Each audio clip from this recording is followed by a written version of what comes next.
In just a few hours, a high-stakes legal battle we've been telling you about between Fox News and voting technology company Dominion begins in Delaware. Dominion Voting Systems is suing Fox for purposely airing fake information, they say, about its products following the 2020 election. The hearing was supposed to begin Monday, but a judge delayed jury selection and opening statements by a day without really telling us why. NewsNation media analyst Colby Hall outside the court where things will get underway in just a little bit. But Colby, how soon do you think we'll actually see Murdoch on the stand? Well, we've heard reports say that he could be on trial as early as today or tomorrow.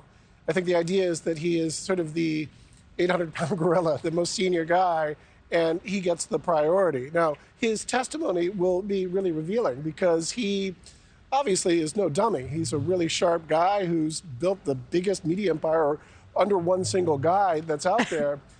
But has he been surrounded by a bunch of yes men? How will he survive under like significant cross-examination? It will be fun to watch. There should be fireworks. What do you think about what we're going to see from opening statements today? You know, I think the opening statements are basically going to be a reiteration, a restating of the claim on both sides. Dominion is going to say that they were injured by this sort of defamation. And by the way, the judge has already sort of ruled in a summary judgment that what Fox put out there was false. What they then have to prove is that they did so with malice, which is a much more challenging thing to argue.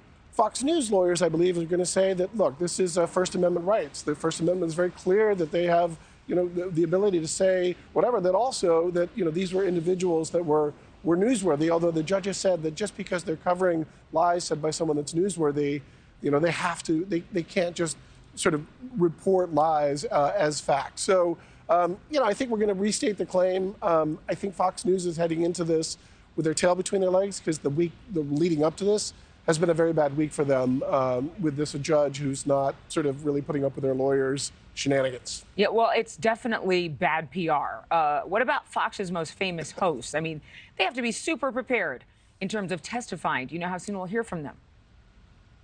Well, right. And, you know, these hosts are world-class, you know, sort of media professionals. They are really, really good about making their claims and, you know, sort of logically sort of arguing from a partisan perspective. That said, they host their shows in a bubble. They don't ever have a really smart person sort of cross-examining them. So, you know, when we see Tucker Carlson and Sean Hannity and Maria Bartiromo on the stand, they're not speaking just to viewers. They're speaking to a judge and to jurors who are going to decide whether or not. So it'll be interesting to see whether they get the old, I don't recall, I don't know what I meant by that, or if they use sort of the First Amendment and the sort of guise of being an opinion host or an analyst as a way to sort of get them out, a get out of jail free card, even though there's no jail involved in this, I should say. So, you know, it's world-class prosecutors versus world-class opinion talent. Should be interesting. Well, no jail time, but a whole lot of money involved. And at the same time as that's going on, Fox Corp shareholders are demanding records, emails, text messages to show whether directors and executives were actually monitoring the coverage. I know one individual shareholder, according to recent reporting, actually sued Rupert Murdoch and his son because they want to find out if there was anybody at the wheel, anybody at the helm of what was being said. But I mean, you and I have both worked for some big networks and media companies. So it's like, how much were those directors and executives involved in the day-to-day?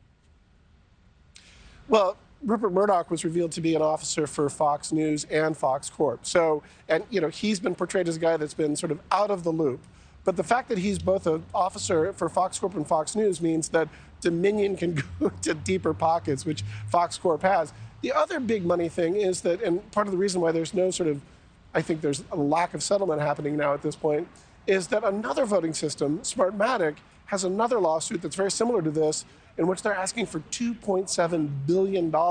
So there's a lot of money. And if Fox News basically says they got this one wrong, sets a standard for Smartmatic. Yeah, and it sets a standard for a lot of other media companies who will be watching what happens here. It won't take down the entire news network, but it will certainly hurt. Thank you so much, Colby. We appreciate it. Thank you for watching. Go to newsnationnow.com to find NewsNation on your television provider. And don't forget to click the red subscribe button below to get more of NewsNation's fact-driven, unbiased coverage.